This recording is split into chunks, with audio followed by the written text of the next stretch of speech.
What is up, everybody? It is Jason from Jason Sports Clips back with another video today. And now this is my second upload today, which is pretty good for me not doing any videos for a month, so that's a little scary. But it's another Packer video. You already seen the thumbnail, you already seen the title of the video. It's going to be about the Packers free agent wish list. Now, I have two separate categories for this. One side is a realistic free agent wish list, like as in players that the Packers usually might sign for free agents. And then my second list over here is going to be about the superstar wish list, where it's unrealistic. You'll definitely see my unrealistic signings of my free agents, but I have 5 players in each category. I think it's pretty cool. Hit that subscribe button down below because it takes 2 seconds. Like the button, like the button, that sounded weird. But like the video, comment down below what you think of my reactions, what you think of my predictions, because everyone else has different opinions, different voices, etc. So yeah, definitely let me know what you think down below. But let's get into it, bro. Alright, so the website I'm using again, I don't know if you see my video from earlier, but I was on Pro Football Focus. It's a really cool website that you can see the player grades from all year, player grades from their career. And they also have a list of the top free agents. Now, you see Chris Jones. That's not who I want to possibly sign because that's completely unrealistic. But I wanted to go to the player where I'm doing my first wish list of the realistic Packer players that the Packers can re-sign. And let's do the first one. I have it written down on here. Let's go to linebacker. It is going to be... Where is he at? Blake Cashman. And oh, by the way, before I start, these are players that are still not re-signed from their other teams. So it is February 19th right now. They still have a few more weeks to re-sign with their team. But as of right now, these are free agents. So I just want to make that clear real quick. You're going to see some players like Chris Jones, Kirk Cousins. They are currently a free agent, by the way. So take it with a grain of salt. But Blake Cashman's actually a really good fit for the Packers. This is one of my first one, I think, that he had his best year with a grade 82.1 as a linebacker. He mainly plays on the outside, if anything, but the Packers really need pieces like that because we still don't know what's going to happen with Devondre Campbell. Quay Walker is a pretty good linebacker as of right now, but you know, we still got Rashawn Gary, we still got Preston Smith, but if we're going to lose like Devondre Campbell, I think he plays the outside, but if he plays inside, then that's perfect. And he's a cheap little contract too. You can see their projected years right now. 2 years, 4.25 per year. And that's like the perfect Packers player to sign possibly. If you don't get re-signed. Always remember that. They're not signed yet. The second player I have written down that the Packers can possibly sign, realistically, is a linebacker from the Bills, Tyrell Dodson. And now this is the player that you guys might not even know. But if you take a look at this, with almost 600 snaps last year, 90.2 grade, which is definitely by far as a linebacker. Look, we're literally ranked number 1 out of 82 linebackers. That's pretty damn good. That's a good sample size too.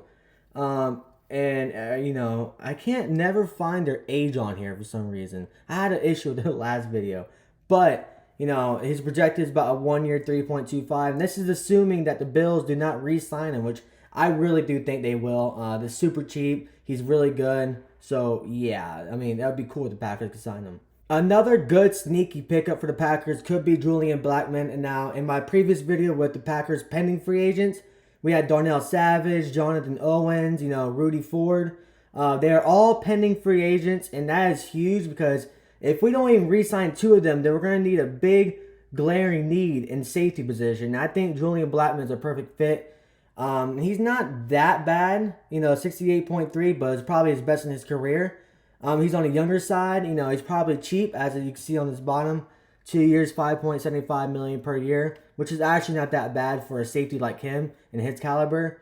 But then again, always remember, this is as of right now, a pending free agent. He still could re-sign with the Colts, so this would be a really good pickup for the Packers if they can get him, if he's available.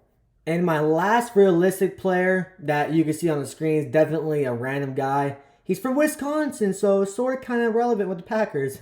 But Tyler Biadasz, Please don't harass me in the comments with that name.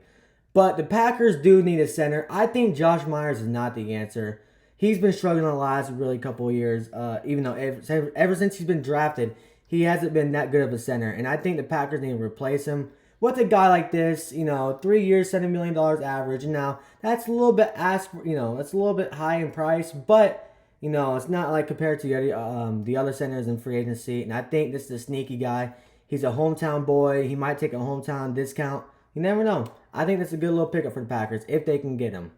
And now this starts my superstar wish list, which I think is not going to be realistic. And now talk about centers again. Connor Williams, he's basically, I don't think he's going to re-sign with the Dolphins. So he will hit the free agency market, most likely.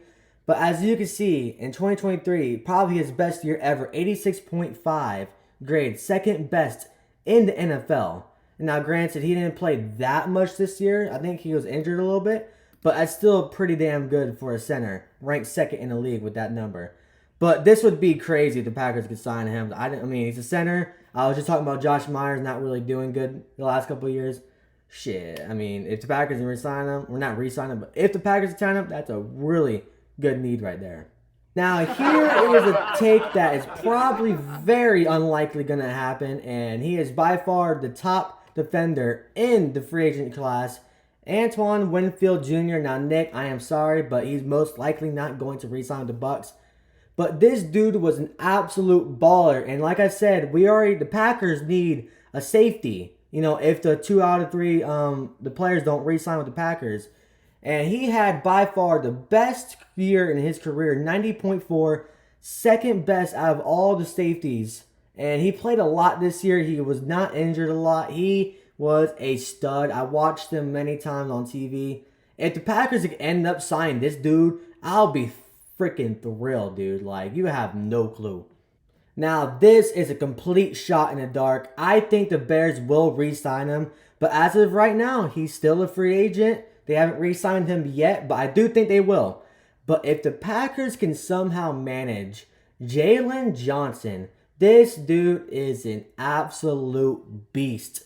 He's only, been in the league for a few years.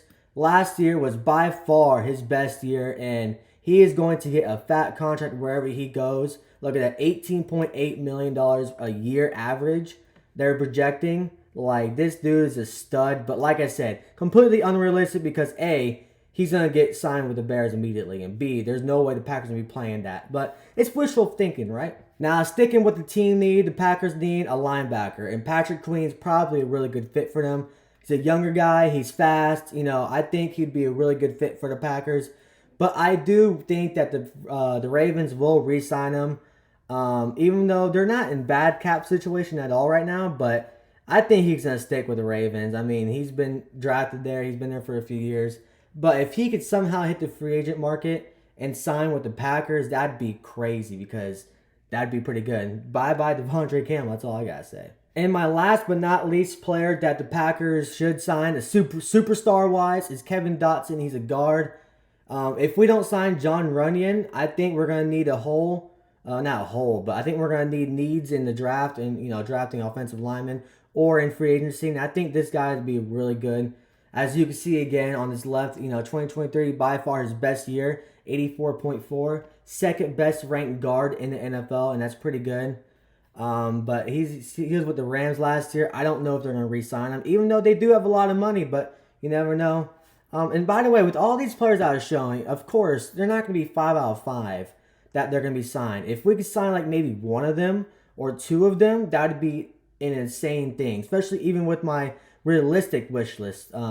Just sign 2 or 3 of them and that'd be amazing. Definitely not 5 out of 5. I just want to reiterate that. But those are the players that I think the Packers could target in free agency. Of course, like I said, my first set of players were realistic. My last set of players were just superstar, wishful thinking ones. But let me know what you think down in the comments. Am I crazy? A Packer fan? Probably, yeah. But like the video, subscribe if you have not already, and I got more content coming to you guys, man. I really do. All right, I'm out of here. Deuces.